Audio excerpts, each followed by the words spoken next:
मिस्र का गजा की सूरत हाल पर दोहरा चेहरा बेनकाब हो गया। मिस्र एक तरफ फ़लस्तीनियों के ज़ख्मों पर मरहम रखने का दावेदार है तो दूसरी जानिब पनाह गुज़ीरों को महफूज राहदारी फराहम करने से इनकारी है।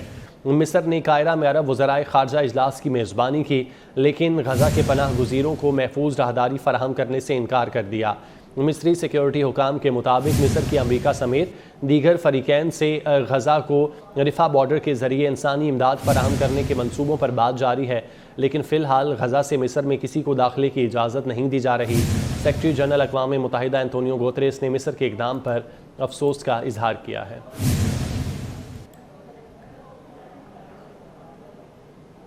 पाकिस्तान ने गजा में फ़लस्तीनियों पर गैर इंसानी बमबारी फौरी तौर पर रोकने का मुतालबा कर दिया। तर्जुमान दफ्तर ख़ारजा मुमताज़ ज़हरा बलोच ने हफ्तावार ब्रीफिंग में कहा कि पाकिस्तान गजा में इसराइल की जारियत की शदीद मज़म्मत करता है। वहाँ निहत्ते फ़लस्तीनियों पर ज़मीन तंग की जा रही है। आलमी बरादरी पाकिस्तान के साथ मिलकर गजा में सीज़ फायर करवाने के लिए काम करे। फ़लस्तीन के मसले पर OIC का खुसूसी इजलास बुलाने के लिए पाकिस्तान कोशिश कर रहा है।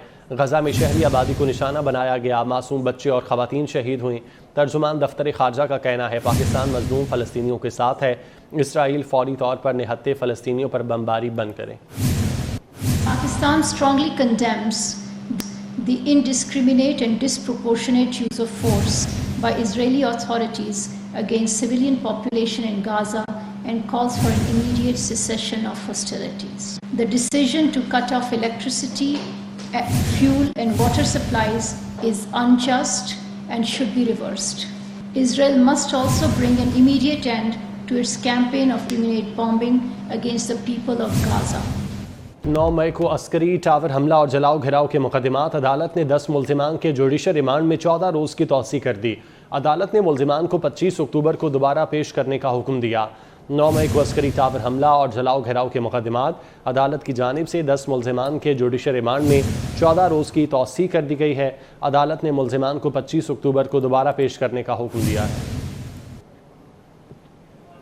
9 मई को जिना हाउस हमला, जलाओ घिराव और थाना शादमान नजरियातिश करने का केस PTI रहनुमा रुबीना जमील और अरुणा नईम समेत 8 मुल्ज़िमान को इंसदाद दहशतगर्दी अदालत में पेश किया गया।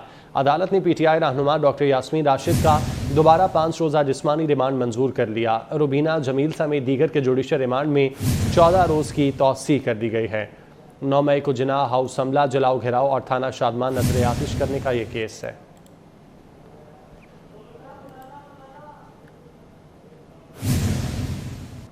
सोने की कीमत में बड़ी कमी, आलमी मंडी सोना महंगा होने के बावजूद मुल्क में सोना 7800 रुपये तक सस्ता हो गया।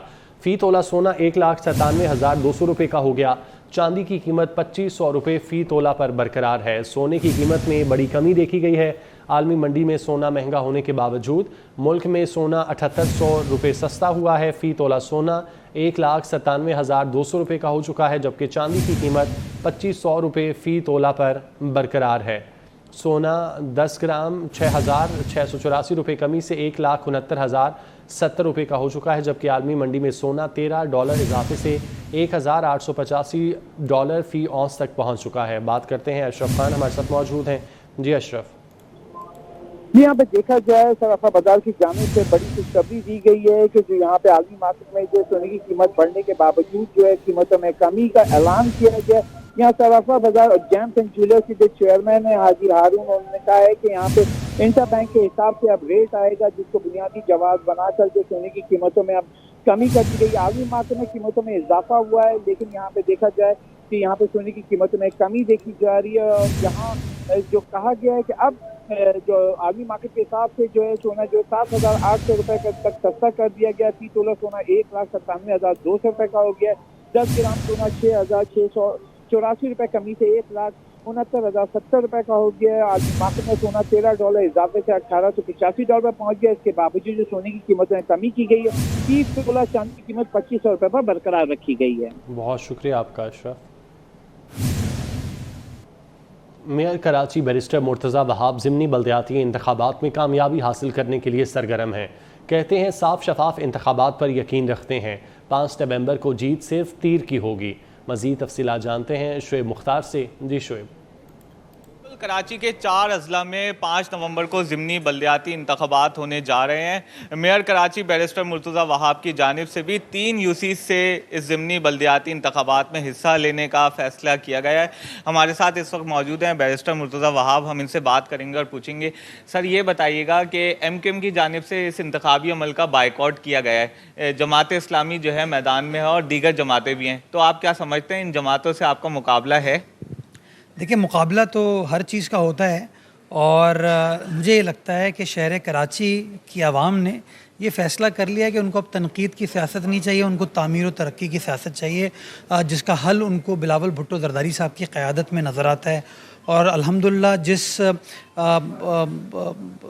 जो तक़वियत हमें 15 जनवरी के इंतखाबात में मिली, जिसकी बेसिस के ऊपर कराची शहर में पहली बार एक जियाला मेयर आया है, मैं समझता हूँ कि वो प्रोसेस कंटिन्यू करेगा इंशाल्लाह और 5 नवंबर को जीत तीर की होगी। जी बहुत शुक्रिया। जी बिल्कुल, इनका यही कहना है कि पीपल्स पार्टी खिदमत की सियासत पर यकीन रखती है और जब तक ये इस मनसब पर मौजूद हैं अवाम की खिदमत करते रहेंगे। आपका निगरान वज़ीर आला पंजाब मोहसिन नकवी का पंजाब हाईवेज पेट्रोलिंग पुलिस के लिए ऐसा इकदाम।